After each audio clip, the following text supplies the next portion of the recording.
Hello, sewing people of the internet. This video is a follow-up to the YouTube sewing quiz that I did recently. I'm going to provide the answers to the questions in that quiz and do some explanation in the hopes that this can be a helpful learning experience. I was surprised, honestly. I thought I made it too easy, but there were quite a few people who got a couple of things wrong according to me. I know that one question in particular there's some debate about that I'll touch on. I stand by what I call the correct answer, but you know, there's some fluidity to it, but we'll get to that. So hopefully this will be an informative experience. Even if you got these answers correct, maybe there's some aspect of it that you didn't really, you were right but you didn't know why or whatever. So hopefully this will be helpful. I'll put the correct answers to the quiz here, and you can pause this if you want to compare to what you supplied for your answers. And then we'll just go ahead and go through all the questions one by one. So, question number one was, you need a specific leather sewing machine to sew any leather.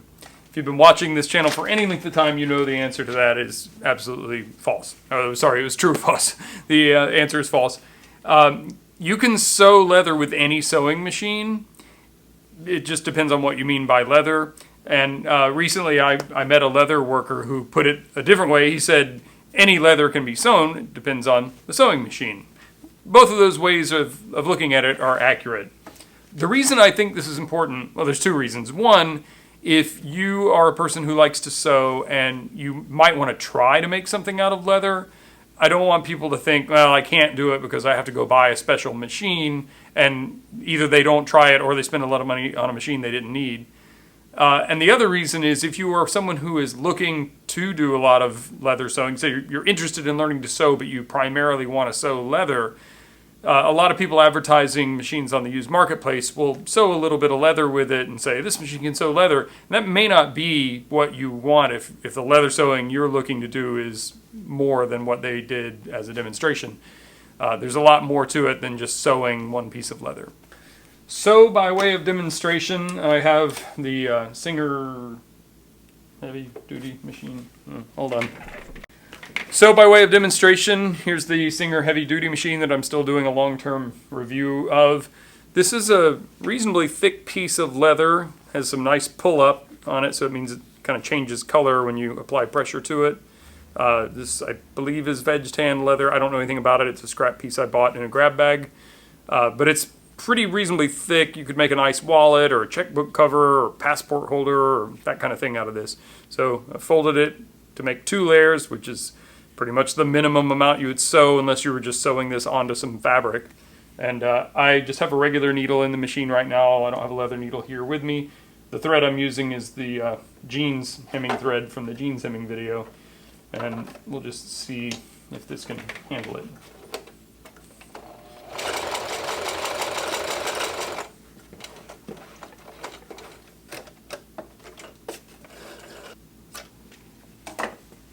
And you can see it's absolutely no problem at all for a simple 2 layers of this reasonably soft leather. That doesn't mean you could make something more substantial, but if you just want to sew some leather, then pretty much any machine can do it. Okay, so question 2. A walking foot attachment performs exactly the same as a walking foot sewing machine. True or false? So the answer is false, and it's false for a couple of reasons. One, a walking foot attachment, probably, I don't know if walking foot attachment is even the accurate or correct name for it. I think Singer calls it the even feed foot or something like that. And generically, I think we all just kind of refer to it as a walking foot. I'm not sure if that's really an accurate description, but anyway, it doesn't really function the same in terms of the way it works, and it also doesn't perform the same. And I did a whole video on this, so I'm not going to rehash that whole video now. I'll put a link in the corner if you want to check that video out for more information. But suffice to say, a walking foot attachment has application and can be a useful thing, but it's not a replacement or a substitute for a walking foot sewing machine, at least in my opinion. Question number 3 was, if the lower or bobbin thread is pulling through to the top side of the seam being sewn, you should A, increase top thread tension, B, decrease top thread tension, C, increase sewing speed, or D, decrease sewing speed. A lot of people chose A. The answer is B, decrease the top thread tension. Another person pointed out, this is getting a little bit deeper into it than I intended, but another person pointed out that you would need to ensure that the bobbin tension was correct to begin with. Of course, that's true. In general, once you've established the bobbin tension for whatever fabric you're using, or a combination of fabric and thread and stuff, then usually you'll do your adjustments on the top side. That's why there's a dial for the top side, and you have to take the bobbin out and fiddle with a screw to adjust the bobbin tension. So assuming the bobbin tension is normal, then we'd be making the adjustments on the top side. Let me show you what I'm talking about. So here's a sample I sewed on my Sailrite, and the black thread on the bottom is coming through to the top. I've been trying to get like big loops to come through, and I've had a difficult time getting a good sample, but this gets the point across. So when you see the thread from the bottom coming through, that means the tension on the top is too high. So in general, you would decrease the top thread tension. If the tension is way off in general and you need to adjust the bobbin tension first, well, it's a slightly more complicated story, but in general, if the thread is coming up from the bottom, the top tension is too high. If the thread is being pulled through to the bottom, the top tension is too low relative to the bobbin tension. This is important not only because this doesn't look good, but you can take the stitches out quite easily. So having the correct sewing tension is important. So question number 4, there was a little bit of debate about, and that is, the question is, shorter stitch length increases seam strength, true or false? So the answer, according to me, is true. So like many things, this is a true statement in general, but there are exceptions to it that make it not always true. But in general, if you have a really long stitch length versus a shorter than that stitch length, the shorter should be stronger. One source that I'm using for this is a set of stitch standards for Canadian military sewing that someone sent me a long time ago. It's been very, very helpful to me. And the formula that I got from that source is to determine the strength per inch of stitching. You multiply the thread breaking strength times stitches per inch times 0.08, and that yields the strength per inch of stitching. So if we used a thread breaking strength of 1 pound to make the math easy, and we did 1 stitch per inch times, so 1 times 1 is 1 times 0.08, strength is 0.08. If you double the stitch length, so 1 times 2 times 0.08, you get 1.6. So shorter stitch length means more strength based on that formula. What several people have pointed out is that some materials can be perforated when you sew, you poke too many holes in it, and that material can then tear that perforation just like a perforated sheet of paper does. And that's true. That's more of a weakness of the material than of the, the strength of the stitching. So, it's kind of a technicality, I guess. But as a general rule of thumb, if you are sewing a seam and you want to increase the strength of that seam, then a shorter stitch length should yield greater strength. Question number 5 was, a walking foot sewing machine has better performance than a non-walking foot sewing machine for sewing thicker materials, changes in thickness and counter while sewing across intersecting seams, stacks of materials that tend to slip apart, or D, all of the above. The answer, according to me, is all of the above. I did see some pushback from at least one person that kind of debated whether or not the thicker materials one is correct.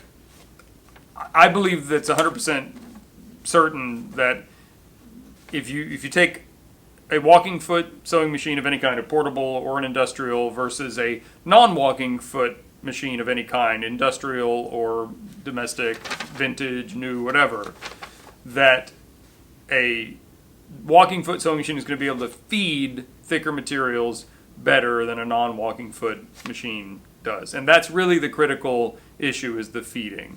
Maybe there's some machine out there, maybe there's some material out there that's the exception that proves the rule. But as a general statement, I will die on the hill that if you're sewing thicker materials, a walking foot sewing machine is going to do it more capably and perform better. Okay, the next question, question number 6, got a few people. So let me grab a sample here. And I guess technically this is sort of a sewing question, more of a bag construction question, but hopefully it spurs some thought about how things are put together or what things are called or whatever. So if you like to sew things, maybe one of those things is bags. So I actually put this question in here because this came up in a video some time ago because someone called me out for referring to this as a gusset, and they were kind of making fun of me for using that word. That's what this is. So the gusset is the part of a bag that joins. I'm saying the front panel and the back panel. You could have multiple gussets for a multiple opening bag. You have like an opening here and another gusset between those vertical portions or whatever. But I think the way they described it in the quiz and the video that I showed to accompany it makes it pretty clear. But so this part of the bag that joins, you might call it the side panel of the bag, taken as a whole, is called the gusset. A lot of people chose the answer A for frame. This is a frameless bag. There's some foam in here that you could call sort of a frame. I wouldn't use the word frame to describe any part of this bag in particular, but if I put some poles in it or something to create some structure, I guess that would be a frame. But yeah, that's not correct. Strap obviously is not correct. That could apply to any number of pieces on here, like the shoulder straps or this handle strap or whatever. And the answer, Samantha, I just made that up. Oh, and learn MYOG, Tim, you get 100% for choosing the answer, Samantha. Question 7 was, when the presser foot is in the raised position, the tension discs are A, engaged, B, disengaged, C, not affected, or D, removed from the machine. Obviously, removed from the machine is a joke.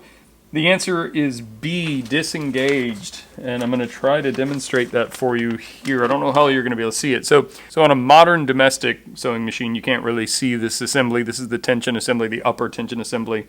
This happens to be on my Consew 206, but it's the same on a lot of machines. So these two discs here clamp down on the thread at various portions of the sewing cycle to apply tension when it's needed and release tension so that more thread can be drawn through. So I'm just going to pull this out here. So right now, if I try to pull this, I'm encountering quite a bit of resistance because the tension discs are clamping down on the thread because the presser foot is down. I don't think you can see the presser foot, but it's down. So if I raise it, I'm using a knee lever to raise it. Now I can easily pull the thread through because the pressure has been relieved from the tension discs. When you're sewing, the pressure on the tension discs releases and the pressure is applied at strategic times. But there's a mechanism that allows the tension to be released by the presser foot coming up so that you can pull the thread through to take the work out of the machine. So the answer is when the presser foot is in the raised position, the tension discs are disengaged. Question number 8, the raw edge of fabric is, I'm not going to go through all of the silly options. The answer is anywhere the fabric has been cut and no seam finish like binding, overcasting, or hemming has been applied. So you can see here this fabric has been cut, and if I yank on it, do stuff to it, it starts to come apart and fray, unravel, whatever you want to call it, and we want to avoid that. Some fabrics you can cut and they won't unravel and it's fine. It's fine to leave those raw edges in your final construction if you're not worried about it. Generally, I try to not leave raw edges unless it's something that I'm just doing really hastily or, if it just doesn't really matter. But in general, for most fabrics, I want to cover the raw edge when I sew something. You can cover it by, as I said, you can do binding, you can do overcasting, you can roll a double fold hem so that protects it. You can, in the construction of the bag, make sure that this is concealed and sewn behind something. There's lots of ways to do it, but the important thing is I don't like to leave raw edges, but that's what a raw edge is. It's where you've cut it and you haven't protected it from unraveling, essentially. This next question came up because of a comment on a video about one of my Bernina machines some time ago. A domestic sewing machine is A, only made in the USA, B, a machine designed for use in a factory setting, C, a machine designed for use in the home, or D, a machine powered by livestock. Obviously, that's a joke. So the person who commented, if I remember the comment correctly, they pointed out that the Bernina couldn't be a domestic machine because it was not made in the USA. I assume they were commenting from the USA. Obviously, if you are from Switzerland, then it would be a domestic sewing machine by that definition. So I use the term domestic sewing machine. To the best of my knowledge, I didn't make it up. I can't tell you where I first saw it. You could also say household sewing machine, home-based sewing machine. Confusingly, I've also seen the term commercial sewing machine used to refer to what I'm referring to as a domestic sewing machine, and that's part of why I use that term. The idea being that the sewing machine that you buy at the store is commercially available for normal people to buy, as opposed to an industrial machine that, I don't know. I understand why that definition could apply, but a lot of people will refer to something like my Consew 206, which is an industrial sewing machine. Sometimes people refer to it as a commercial sewing machine. I've heard some people refer to something like a Singer 20U that kind of blurs the line between an industrial machine and a domestic machine as a commercial machine. I don't know if that term really applies. I don't know. I don't make these things up. I'm not in charge. But what I mean when I say a domestic sewing machine is a sewing machine that is intended for use in the home. Because I mentioned a machine powered by livestock, I just want to take this opportunity to point out there's a dude on Instagram. He goes by the handle of Crank Therapy. If you're on Instagram, and I'm not sure if he has stuff on other platforms, but you should go check him out. He has two machines now. One is an industrial, I think it's a Consew like mine, that are powered by exercise bicycle mechanisms. So he pedals to sew. Super cool idea. I really love that idea. I wish I had the time and the resources to duplicate it, because I would definitely sew that way. That is such a great idea. So anyway, if you're interested in that kind of thing, if you're on Instagram or if you can find him somewhere else, Crank Therapy, definitely worth a follow. Speaking of Instagram, if you follow me on Instagram, you will already know about the latest addition to my fleet of sewing machines, this lovely Singer Featherweight. I actually already have a Featherweight, and this one was offered to me by a close acquaintance, and I could not say no to it. So I'll be doing a video about this machine later, but it's perfect for the next question. Question number 10. The needle is always inserted into the machine with the eye facing from front to back. True or false? I think everyone understood that question correctly, but just for the sake of argument, what I mean is that the needle is in the needle bar, oriented so that you pass the thread from the front of the machine towards the back of the machine. Now, the answer is false. That is not true, and this machine is a good example. This one's an odd duck, because this and the 201, I don't know of any other machines that are this way. I'm sure there are some, but I don't know. But this one's oriented so that you thread the needle from right to left. I would say overwhelmingly the majority of machines are either front to back or left to right. Again, I'm sure there's some other machines out there that I'm not aware of, but these are the only ones, the Featherweight and the 201 are the only ones that I know of that go from right to left. So here's the important thing. The way a machine sewing needle is constructed is there's a groove on what I'm going to call the front, and then a scoop on what I'm going to call the back. And that groove is for the thread to rest in, so that when the needle is plunged into the fabric, the thread rides in that groove, so it is somewhat protected from the fabric. And then the little curve cut out in the back is where the hook passes through to catch the loop that's formed as the needle comes back up. So where the needle is oriented is important. Recently I was doing a video with my green 201 and just completely forgot and put the needle in front to back, and it didn't work. So, if you don't put the needle in right, it's not going to work. Funny side story, maybe it's funny, I think it's funny. When I first started sewing, my wife was helping me get started on her machine, and I looked at the needle. I had to put a needle in it, and the needle had the flat shank on it. And being a mechanically inclined person, I knew immediately looking at it like, oh, okay, so that flat part is where the screw that holds it in place, it goes against that flat part so it won't spin. I mean, that's clearly obvious that's how it goes, and it's not how it goes. It can be easy to be fooled when you're not familiar with the construction of the needle and how it interacts with everything. So the important point is, which way the needle is oriented is based on where the hook is on the machine. If the hook is behind the needle, then you'd thread front to back. If it's on the left, you'd thread from right to left. If it's on the right, you thread from left to right. That's probably confusing to listen to, and maybe I'll have to do a whole video explaining that in some way. There's probably something else on YouTube that does a better job of it than I will. Anyway, the relevant point is, the answer is false. And finally, we get to the last, where did I put the paper? And finally, we come to the last question on the test, the most important question on the test. And a lot of you, I didn't mention this in the video, but if you get this one wrong, it's an automatic F. And a lot of you guys got Fs, and I'm very disappointed in you.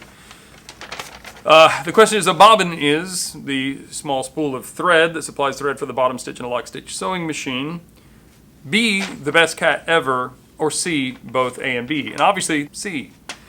If you don't know that Bobbin is the best cat ever, then your punishment is to go back to about 2016 and watch all of my videos from when Bobbin came into the picture until you get it.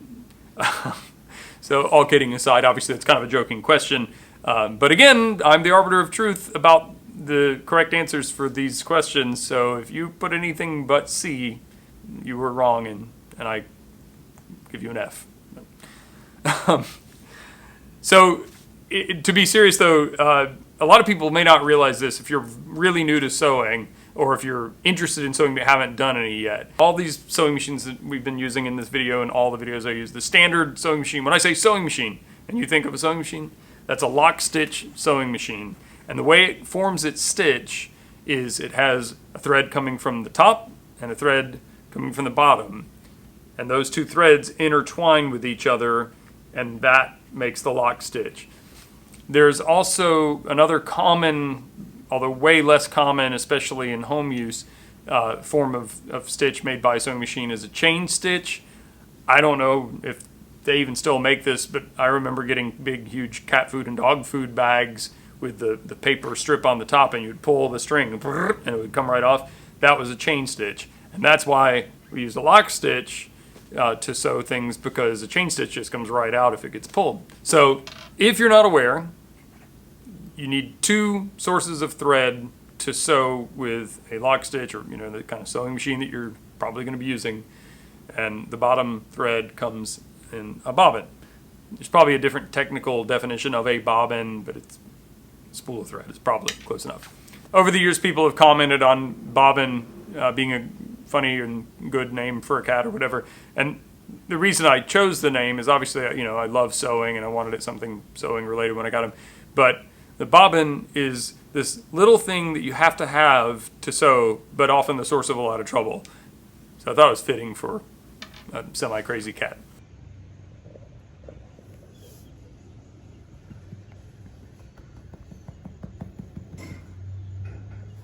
You're a good boy, buddy. Okay, so hopefully the quiz was fun, and hopefully at least someone out there got some useful information out of that. I realize that some people may have different opinions about the veracity of my answers to the questions, and I'm happy to be enlightened on anything I've gotten wrong. Let me know in the comments section. If you like this video, clicking like is always a great thing to do. If you're not a subscriber, I would love it if you would subscribe to my channel.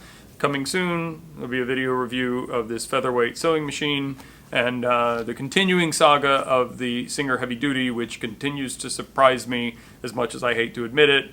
I actually kind of like it now, but I'm still waiting for it to break, so we'll see how that goes. Make sure you check the description below. I've got a bunch of links that you can check out to make me rich. Thank you so much for watching. I'll see you next time.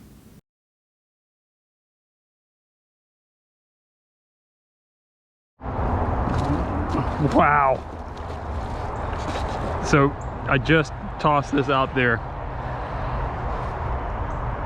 First cast in this spot, and I lost him. Oh my gosh. Dang it.